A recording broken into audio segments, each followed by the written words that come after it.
بسم اللہ الرحمن الرحیم۔ استغفر اللہ ربی من کل ذنب واتوب الیہ۔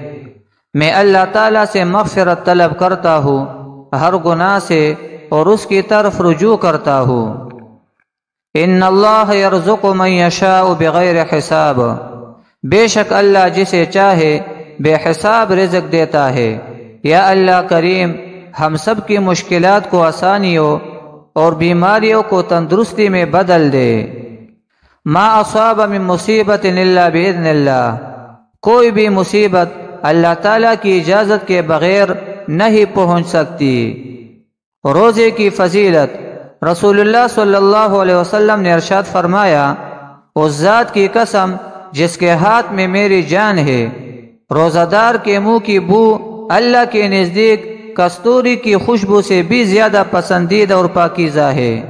اللہ تعالیٰ فرماتا ہے، بندہ اپنا کھانا پینا اور اپنی شہوت میرے لیے چھوڑ دیتا ہے، روزہ میرے لیے ہے اور میں ہی اس کا بدلہ دوں گا۔